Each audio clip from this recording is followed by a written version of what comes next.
हाय मेरे प्यारे दोस्तों, मैं राज अमरेश स्टेपिंग स्टोन चैनल पर आपका स्वागत करता हूं। हम लोग मिश्रण पढ़ रहे थे। मिश्रण का नेक्स्ट पार्ट है।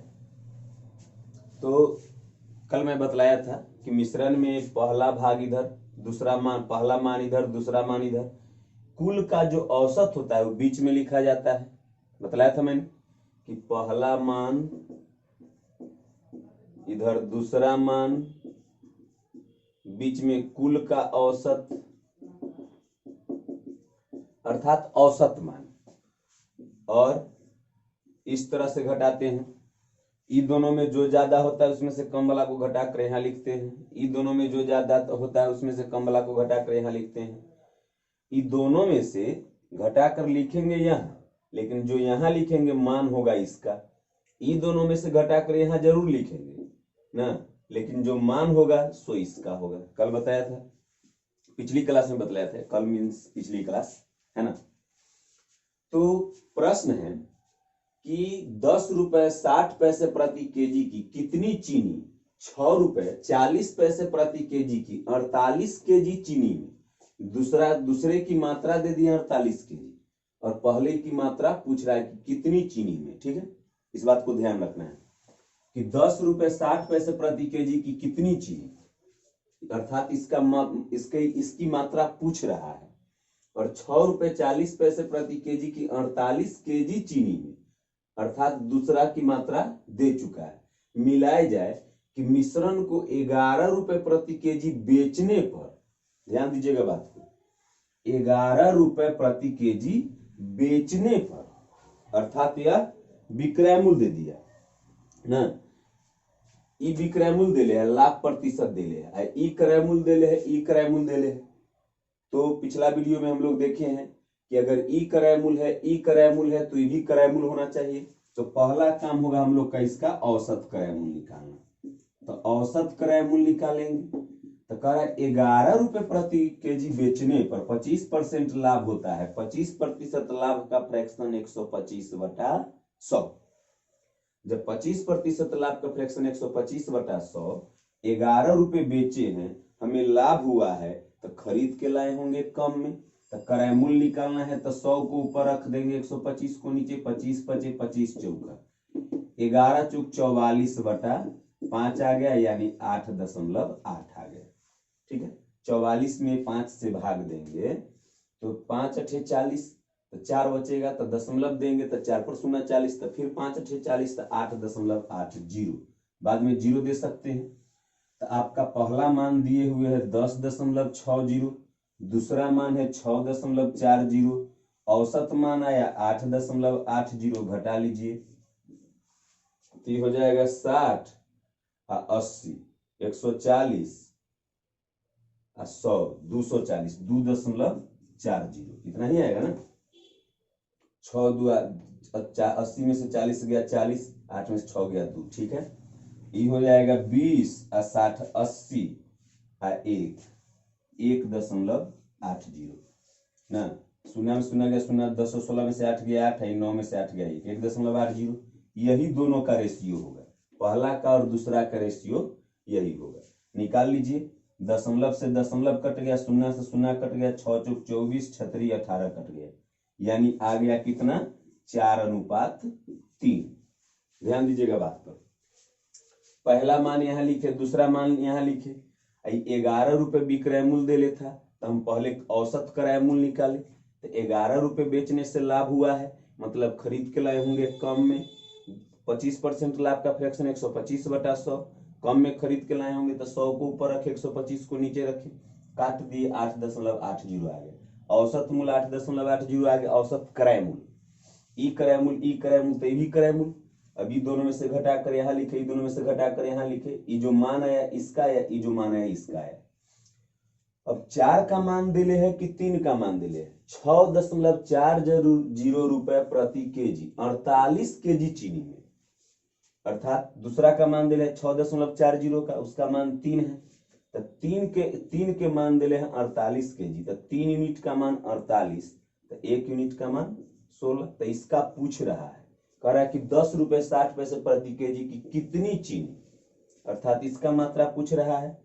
तो 4 यूनिट का मान, तो 1 यूनिट का मान 16, तो 4 यूनिट का मान 16 चौका 64 केजी। ठीक है, हमारा उत्तर हो गया 64 केजी, ऑप्शन नंबर सी। कोई दिक्कत नहीं ना। हमारा पहला काम होगा, जब विक्रय मूल्य दे तो औसत क्रय मूल्य निकालना। ठीक है, तो औसत क्रय मूल्य निकालना है पहले।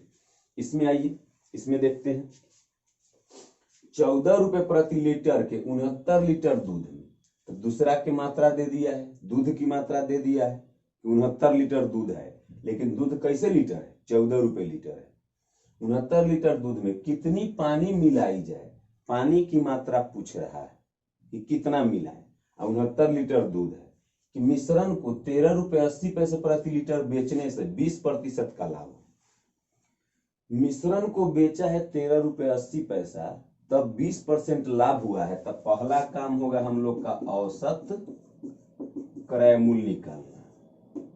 ठीक है, क्योंकि ई क्रय मूल्य दिया है, अब पानी का तो 0 होगा क्रय मूल्य, तो वो क्रय मूल्य है, विक्रय मूल्य दिले है, तो पहला काम होगा हम लोग का औसत क्रय मूल्य निकालना। 13 रुपए 80 पैसे प्रति लीटर बेचे हैं, तो 20% लाभ हुआ है, तो 20% लाभ का फ्रैक्शन तो 120/100 होता है। देखिए, आप अगर प्रॉफिट एंड लॉस नहीं पढ़े हैं या परसेंटेज का वीडियो 1 या 2 देखिए, समझ में आ जाएगा। ठीक है, कि कैसे फ्रैक्शन होता है। तो 20% लाभ का फ्रैक्शन 120/100। इतना रुपए बेचे हैं, इतना रुपए बेचने से लाभ हुआ, मतलब खरीद के लाए होंगे कम में, तो कम करने के लिए 100 को ऊपर 120 को नीचे रखेंगे, दशमलव को काटेंगे तो बटा में 100, 100 से 100 कट गया, 0 से 0 कट गया, 6 दूना 12, 6 दूना 12 छतरी 18, 6 दूना 12 1 8 छतरी 18। अभी 23/2 आया, 23/2 यानी 11.50। औसत क्रय मूल्य आ गया, तो पहला मान है 14, दूसरा मान 0, औसत आया 11.50। इस तरह से इसको घटाएंगे तो ये आ जाएगा 11.50, ये आ जाएगा 14 में से 11.50 गया, तो कितना बचा, 11 3 14, अढ़ाई बच गया ना। ठीक है, दशमलव से दशमलव कट गया, कटेगा ना, दशमलव से दशमलव कट गया, 0 से 0 कट गया, 5 से 5 बेर में, 5 से 23 बार में, तो इस तरह से 23:5 आ गया। तो जब 23:5 आ गया, तो मान किसका दिले, 14 रुपए प्रति लीटर दूध का ई है, इसका मान ई आएगा। तो 23 यूनिट का मान आपको दिले है 69 लीटर, तो 1 यूनिट का मान 3 लीटर, तो 5 यूनिट का पूछ रहा है। दूध कितना है, तो दूध 0 रुपया वाला, और उसका मान है 5, तो 5 यूनिट का मान पूछ रहा है, 5 गुने 3, 1 यूनिट के मान 3, तो 5 यूनिट का मान 5 दिए 15 लीटर। हमारा उत्तर हो गया सी। ठीक है, कोई दिक्कत नहीं ना। और प्यारा सा प्रश्न, और प्यारा प्रश्न लेके आएंगे। नेक्स्ट प्रश्न है, एक व्यापारी के पास 200 केजी चावल था, इसमें से उसने कुछ चावल 9% लाभ पर तथा शेष 17% लाभ पर बेचा, कुल पर उसे 12% लाभ हुआ। बताए कि 17% लाभ पर कितनी चावल बेची गई। देखिए, टोटल मात्रा दे चुका है इस बार, पहला मान और दूसरा मान दोनों के मिलाकर 200 केजी, लेकिन कुछ भाग बेचा गया है 9% प्रति, पहला मान हो गया, कुछ भाग बेचा गया है 17% लाभ प्रति, दूसरा मान हो गया। ई लाभ ते लाभ दिया है ना। और इस तरह से कुल पर यानी कुल का औसत लाभ 12%, यानी बीच में रहेगा ना, जो कुल पर लाभ होता है वही ना कुल का मान कहलाता है। तो पहला का मान, दूसरा का मान, कुल का मान, माने कुल का औसत। इस तरह से घटाएंगे तो 3 आ जाएगा, 5 आ जाएगा, तो अनुपात आ गया 5:3। तो 9% लाभ पर 5 भाग बेचा बच गया है, तो 17% लाभ पर 3 भाग। अब पूछ रहा है, बताए 17% लाभ पर कितनी चावल बेची गई। तो ये दोनों के मिला के टोटल है 8 यूनिट, 5 या 3 8 यूनिट। इसका मान दे रखा है 200 केजी, तो 1 यूनिट का मान 25 केजी। बोलिए, क्या समझ में आ रहा है? अरे बोलो, समझ में आ रहा है? अच्छा, कैसे बोलिएगा आप, क्या कहते हैं, कमेंट कीजिए नहीं समझ में आए तो कमेंट कीजिए पक्का, अगर समझ में आए तब भी कमेंट कीजिए, लाइक कीजिए और शेयर कीजिए। सब्सक्राइबर बढ़वाइए आप लोग, मेरे जिगर के टुकड़ों, मेरे हमराही, मेरे हम साथी, मेरे हम सफर, आप ही लोग के सहारा पर यूट्यूब है। तो 8 यूनिट का मान 200 तो 1 यूनिट का मान 25। अब पूछ रहा है 17% लाभ पर, तो 17% लाभ पर क्या यूनिट है? 3 यूनिट, तो 3 गुने 25, 25 तिहाई 75 kg। ठीक है, तो 17% लाभ पर कितना बेचा गया? 75 kg। ऑप्शन नंबर बी हमारा उत्तर हो गया। इस प्रश्न में आइए, कह रहा है दूध और पानी को किस अनुपात में मिलाई जाए कि मिश्रण को क्रय मूल्य पर बेचने से 20% का लाभ हो। ठीक है, तो लिख लीजिए कि जब दो वस्तु का मिश्रण हो, एक पैसे से मिलता हो, एक फ्री वाला हो, जैसे दूध में पानी मिलाया तो दूध पैसा से, पानी फ्री वाला। तो जब दो वस्तु का मिश्रण हो, एक पैसे से मिलता हो, एक फ्री में मिलता हो, और फिर से जब दो वस्तु का मिश्रण हो और उसमें से एक पैसे से मिलता हो, दूसरा फ्री वाला हो, और दोनों के मिश्रण को